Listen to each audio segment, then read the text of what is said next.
O te whiwhia whaatalo whamawholo whātu le rifo I a whiawhi ia I le amataina o le tātou porkalabe o le taute iai. Ia, taute iai maruia, taute iai mara whiawhia, taute iai fo I mara sao ma le mū I le alofa, ma le anga lei o le tātou ma te sili I le langi, ia. I le manatu maungulunga o lo o maruia. I tātou le alofa, tau muli o le alofa a puti, ia o le whamaoni o lo tātou watua. A perepeleina lo soifua ia mori tai fo ilo wola vai ia le fa tatu to e fei lo ai manga feta wola ia e pe o tal de fai de o lo tongi tu petea ia o tatu fei lo ai fo ilo mono ia tau le leia ia ai le o tau fa no po atu fasia ke lo fa le o le tua ia e so lava se mea o lona alofa e mua e muli o ngā tutonu whamai o lona alofa e loloto e lautele deep and wide ia e lava fo enough it is sufficient ia mo I tātou ia awa pe tua lava mania le tātou fōlaunga ia pe tua fo ia tau whaanoanoanga ona o le malanga le maliu le oti ia pe tua fo I mawhatianga ona o ni ngase ia pe tua fo I ni whaanoanoa ona o tūlanga fo I le ua I le to ese nisi ma whare pui o a uma tūlanga whapena e le mawhaia ona tātou whapea wa le fia mai wa le alofa mai le atua ia te oi maa e iai le aso o fia e iai le aso o whaanoanoanga e iai le aso e timunga e iai le aso e munga la o le aso e langi ia o le aso foi e langi le lei a o nei mea uma o lo o momoli mai ai mawhiwhi mai ai ni whi au tā ua mo oi ma so o se mea e tupu le soifuanga e moli tai mai ai se le sona le lei o se le sona tā ua o se le sona fo I te tau ona tātou toi tū ma tilo e peo le tala e le tamba na whaavelaina le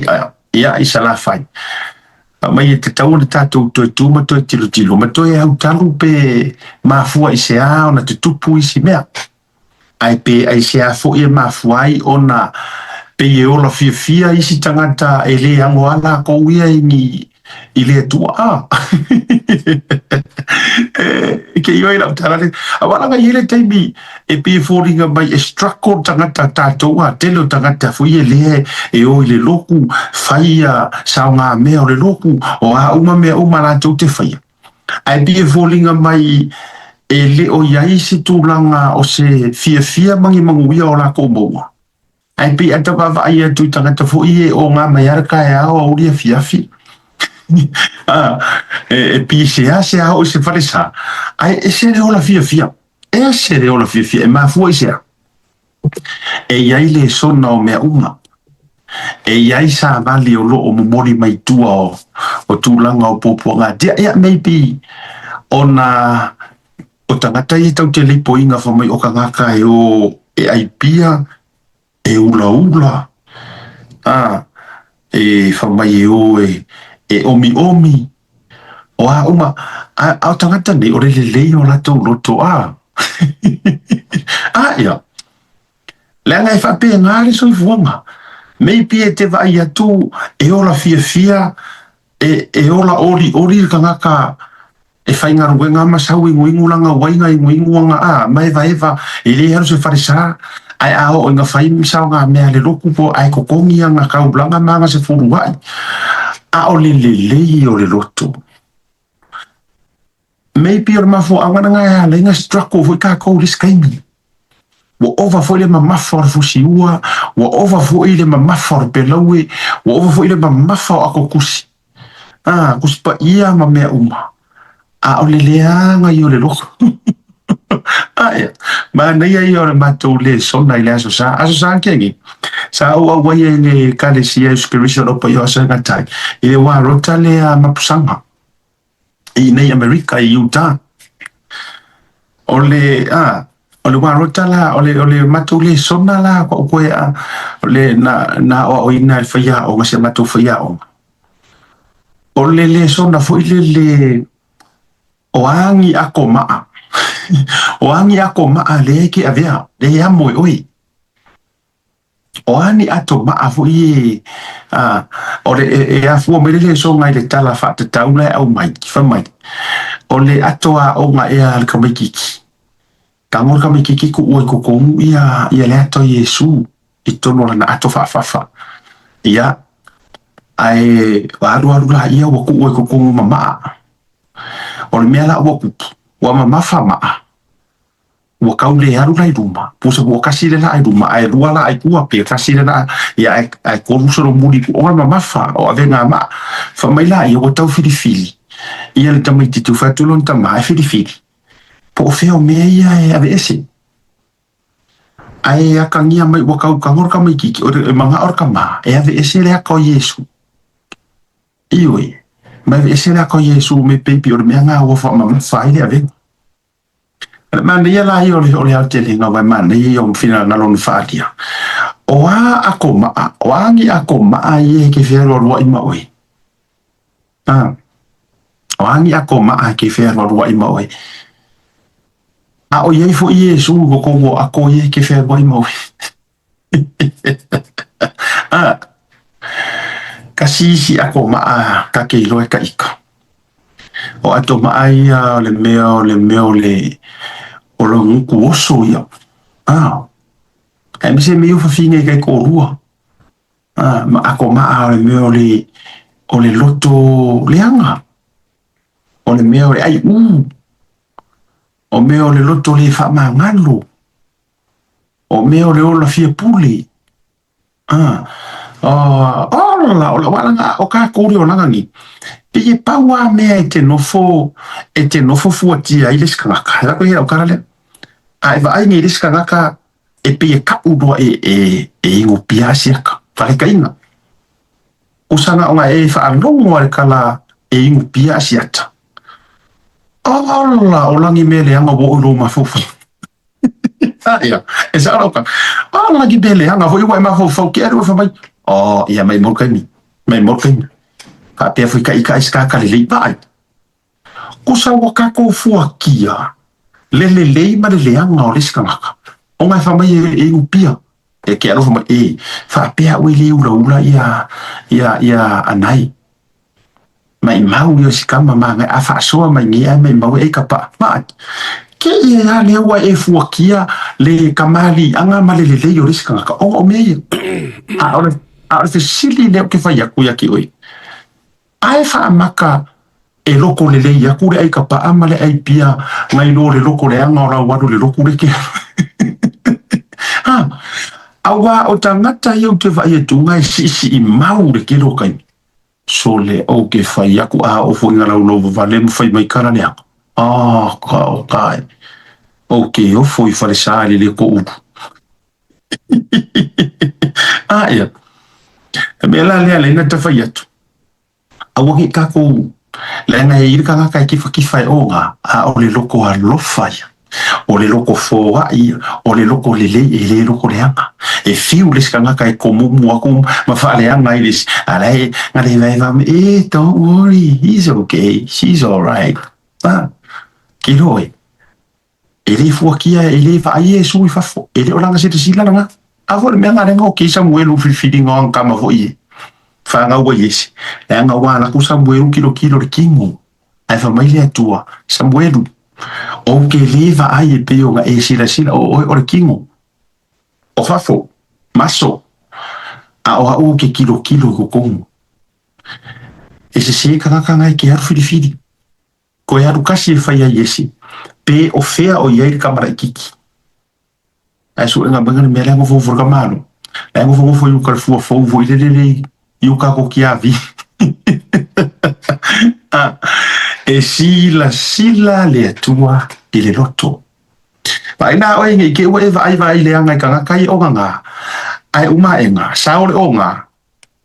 ai e aru mau kuspa ia se o o ke wo uma enga e saole kanga ka o nga saole kanga ka e poleale te kula ka foi le ala e pe ula pea ai ele fai kala ele Kou Fai leanga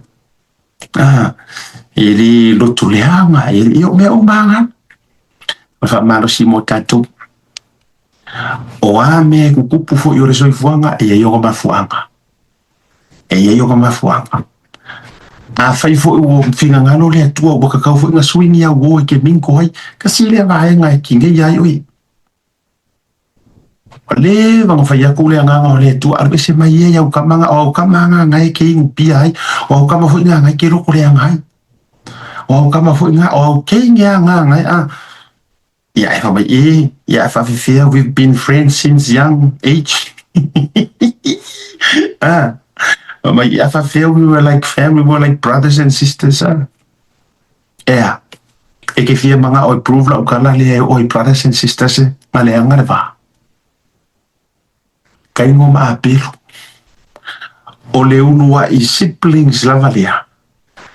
Na lato wa o inga mai fio nga le tua meta o le loto leanga. Kay no maapilo. They were not cousins. They were not uncles and aunties. They were not extended families. They were brothers. Uso. Kama kinga fatasi. Ale mena tupu. O ka se le songo loko leanga. Amo mai. So walangi o kako se ki ele never my yeah see he's like a brother to me. He's like a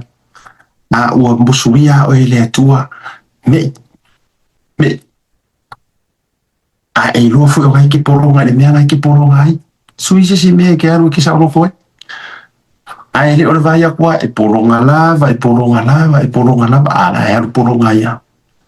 so fuanga ngai watatau ona fai unga maleata mai filifili maleatua pole ale me Kou Fai ya fa marsi aure na amatal tato proclame ya malolo sai malolo fa toto le vanga la fiafi va ta lo fa na fa malo si au foi na mo auto uma au fai nga luenga to fiele tu fa te ya tu to fai va lo fia e le fai ngo fie auto le tala le fai ngo fie le la ngai no le fionga le tua fa tai ma o fa mano atu ye le tua ona o auto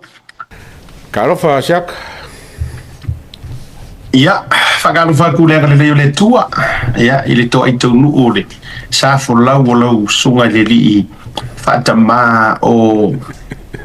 tamaiti uma ya o le rolangi kuso ko pe o Santa Claus o le fa pe ngade wa ya ya o fo yo le li sili o fo le ka ku so bonga ya ela perka ku fo le ke di sili ai le foi te matai mai ai oi Vanuatu yo lai ya wala Makuai di sili ya tu lai pa ya ka ko Samoa ai ko so ole te sili mai ngai Vanuatu ia fa Vanuatu ia malo la fo ilo so ngi yaso ia fa mo sa mauia ia ko ngola sa ia me fo ngi yaso i fa fo nga renga lua pase lua ma Mr. Flight ia o ni fa ma ko Maria mai kar mai le veanga po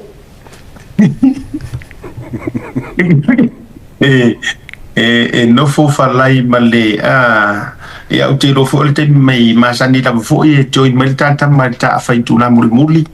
ai matua ila ngona la manino le uso ya fa vonu po Mr. Falai la manino ile wa una vatuanta o lava na liki mai lava lo pito e le fa manino fo ile ma ya ole mafuanga la na io e tawana motul pausi fia e te ro ta pena foi la te ro tali a Mr. Falai se te miole ne fia fi pena fa fe na lua na mawina ta ia ia ala le mo le saulungo o fa sa la mo mai ngai me ke ro fe oi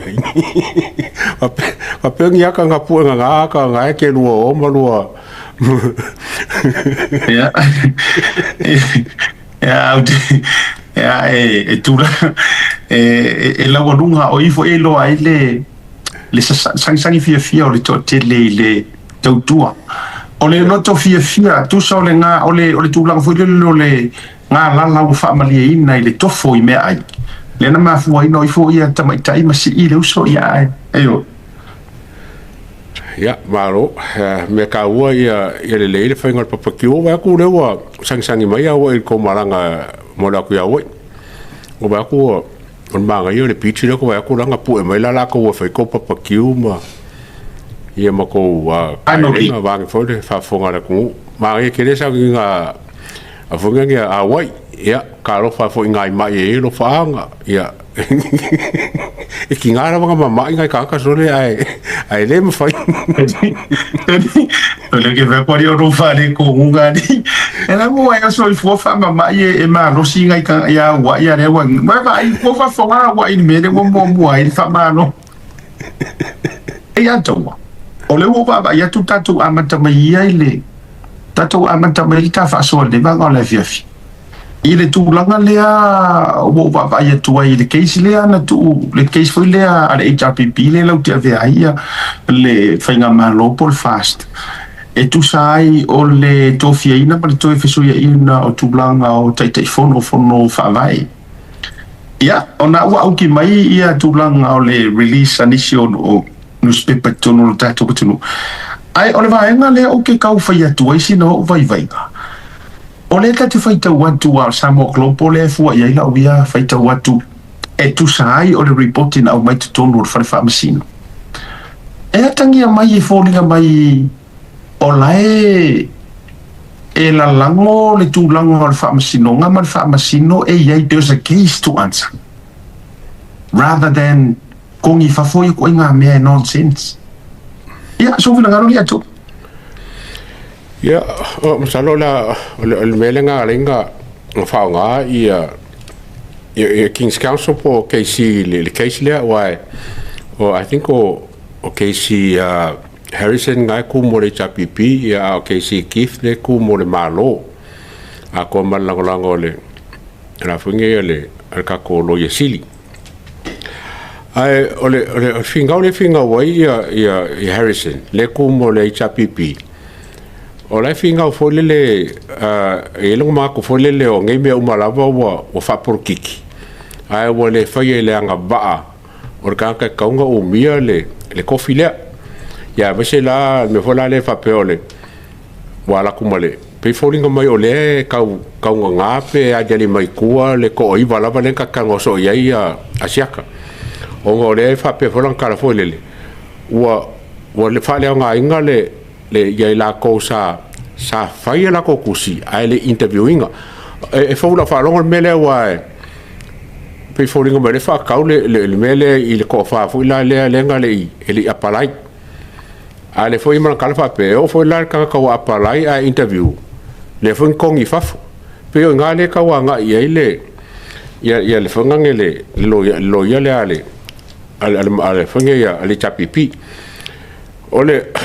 ole si vai nga ka o mai fa pe fo le wa e ka o e rupu ka o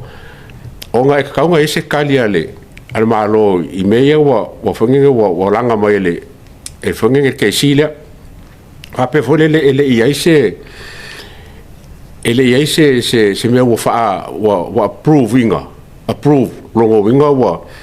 manga approve se guideline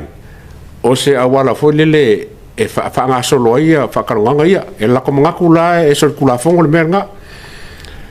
ai o le me sili onga e lua e si me fa pe fo le si me fo le o susu ya io le o la sanga po kulanga o le apalai i ka mi umala e le ngi ma fu anga ka ai fa ai ulola langa finga o le ke ba kule maro si mai fa pe fo le wa kau wa lenga finga ule il va nga fole le sumre limo le fa vai le article 15 or fa vai le fa pe mai e vange awange nge discriminate pe fa pe awange ngi fa au pe lok vai maulalo ya se filinga po se mai ka wo se si isi ka pe nga lenga langa vanga le ai funga nge mari ke ule le mele ka langa mai u ka sa o men mele admin order pe folinga ba ngale ka wa nga ile ia fonga ngere ka ko fam singa sili ole finga wa akith le kumol malo o fifilinga e ku e le se me o se kula fongo e ma le me kakau e kakau onga mo fa le o poro ke ku malo o fonga o lako a para ka fo ia o fifilia e samo ki ngo lava e la ke lango inga ele se me ke ai inga ia fa ka ngo inga ia singi fa mo inga objectives al fonga ngel fa nga malo mai o la ko ia wa fonga wa committed ia no inga o la ko ia wa mo kwa mo ku lava inga ia fa kingo ia pro ke le ku malo ala vaila le fisili wa ka wa fisili lo nga va ko fisili le fonga fam singo sili fa pe fo le fa fe onga wa ele le va nga ka we ya fonga Harrison fa pe o le si mea o mea umalava ngeng fa kingo ila so se furongo o te sema ka sanga ni kenge sa fa kingo fa va umba nge me umba o fisili la a fonga le ka kienge le karia e manga ole le loia si e ka ko fam singo sidi e a bako se fa mangi ngo meia nga faile le interview faile le review o lipoki fungai le lengo lipoki o le o komiki nga lo ingam ka opu o pepper ka pengeka mar fa unga ka pengeka pe fa fenga kupul mele la so kas ila so kas le la fa kali le kali le alba ngal menga ai o le kile nga se sidi ai le lo le kako fam singo sili i le kako ku le ku malo e ka kau onga fa mangi aku ele ai se fa ku au le ku malo mai o lako fai nga fai i lunga o policy sa le malo malanga va o ka kan kofia o meranga dua le fa ka ninge ri kalia ai o ke lo inga le mere ka langa mai e fonge Darryl Clark le fam singo le ngi pape foi le e fia ba ngi yer ki lo foi le lo po le kofinga le se kofinga fa por kiki pos kofinga fa anga ba kofinga fa por kiki pos kofinga fa anga ba wa le fa wa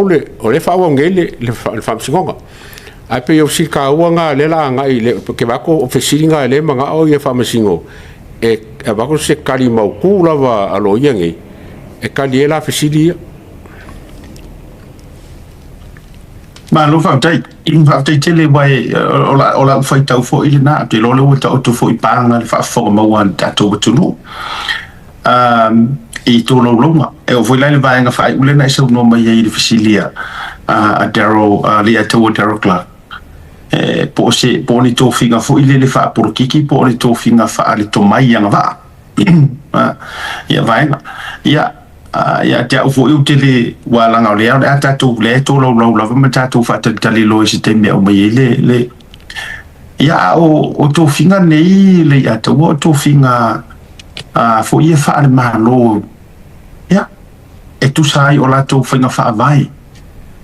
ya e pela mele o mele ti tau fatu ka ko kar karangoan ai o te talanga na le o te tala I to lo nga ma te talanga o akimensi wa mai o lepe wa la tele se va ai ma tu la fo le mo ko fa pe we fa pe ka I kai le o se lo ko fa pe so ngo le to nga ma ta ko fa pe te tau mo mai le fa pe ta I tole ale o le to nga o nga sam ai aka ko wo la ile nga va ka ko wo ia la ile nga va ma le fa por kiki pe o fisili ya ore vinga la tatala ole o fia como pa u ia ile fa nga le to nga wala nga fa policies ar malo e pule foi le malo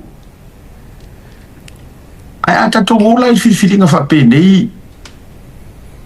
o ai la fai pule nga va o ai fai pule le nga va o ai ka nga ka nga va o ai foi ka nga le ka nga va ai pe aka ko foi la por kiki o se mai ai na le nga va ai le ku fa por kiki wala nga u fisiri ngai le ato pe por kiki pe nga va au ka nga kai fisiri ai e por kiki ko e fia nga va ma ole ala ole ko kari la fia mga ai e ke au e mangai fam kalanga le keisi le malo ko ki lava fa pe mai o langa ba o ka e ave a kolongo loko e committed il project o langa ba nga ya me chela pa fa pela o le balanga le ka ke le o le ko lo sim ka opuia le manual sa ye le fonga ngel fast penga yai ya me fa le ka o mangi fa pe o menga ko fai muri uma ya me se foi la po ye se process o kaiminga fa kalngo ai pe o menga le ka ki lo e fam singo penga ye se process fulele e ka o lor ka kai le yalwe ele yalwe fai langa interview wa nga le ka mo ma ye le ku le ka finga wa le yal malo o le process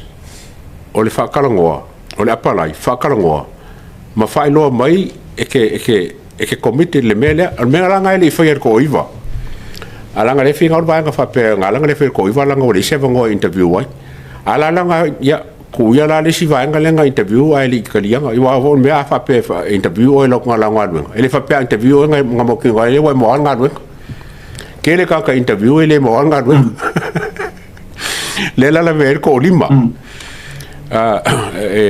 e ka wi le sime ma farnga me ai or vaenga ia leo fai lo mai nga protest nga ila ko kusinga nga ke ai le yo ia ko fara nga le fa ka wi me nga ia ka ula ia ko vai le anga va i la mai ka wa ko kusa mai finga wa kith o ke msalo e ka nga ma ro sile le oso aki ngei le so e langa le maka upule me lava le anga ba ya anga ba se le fa kalngoi ya mi loka kalngo ka o e fa ma fa se tanga lo ko fa popo ko se swangi le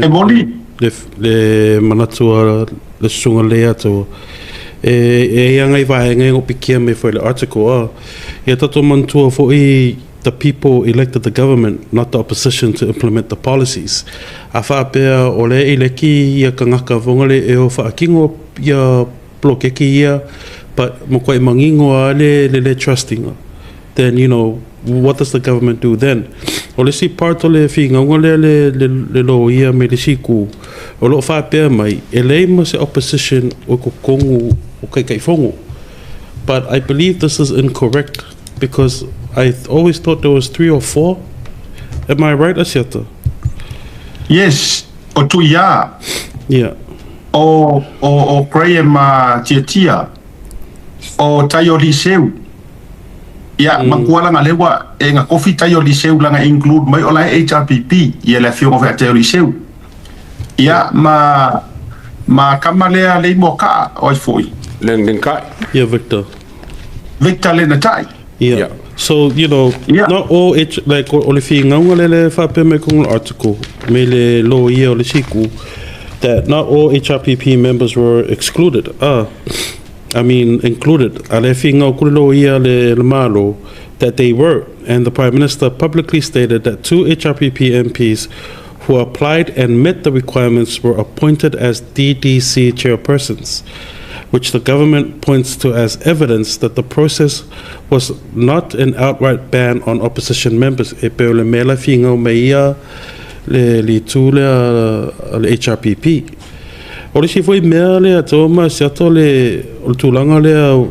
sa fina fo le malo that people who publicly oppose the district development program should not be expected to lead its implementation. Asiata, I think we've covered this in previous Totayae programs. Yes. That we did have little problems, not little. We did have problems I Prokekio Ikumaro. Kalukalo leleanga implementation o Iku Angai. So, sisira mana ia faafetai rofilagalo moni faamaoni aka koua kulikuli le mele kauvange mai e li ataua Daryl Clark fai mai pe faaporokiki pe faaanga vaa ole pomogia a fai nei e o pe faaporokiki ko finga lea then election need for election need te kau fai ngi faakarangoanga e o ko meki a onga o lai whaporokiki. Ai onga o le kofinga lea le ua i le suinga o le no pare me le whainga malo ma usi sila kun pare mia ma le komiki ma le whainga malo o le vahenga le nga apiusinga ma le iusi kakai ma keke e ma whaakawhai ma o le hara uma upu kau ke vei ai o le toa telo i la tau le ita pipi le nga afua inga lako koe keu keu inga lako whainga whaavai o le a whai loa le process o le whaakarangoa oe now o le mea la lea kau ke iai le kaimengei o le anga waa o le fisili la ka kau wainga fisili ngia e whaamasi o ai kongu ai lau whali inga loa nga waa o oe lea e ke aruaku e ke whaakarangoa po o le kangakai e whaiar whai unga o le kangakai whaakarangoa nga oi lea mo le mea rewa kupu o lea ua alaku ni mongi alaku kuila epa e laku e whaakarangoa ai laku already make his decision ua nga waa o le mea la le uke fisili ai whaamasi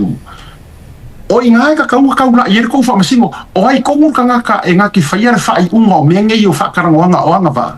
tulo awa pe kusa pe ki fai mai e anga va pai mala fai ai a uma e fa karangoanga le peno e ave ia sara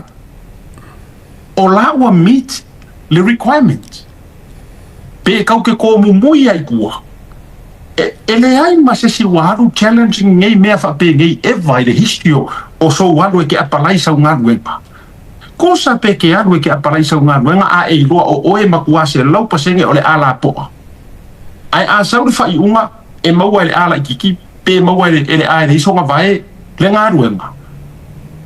do you have a mind e ke anu challenge game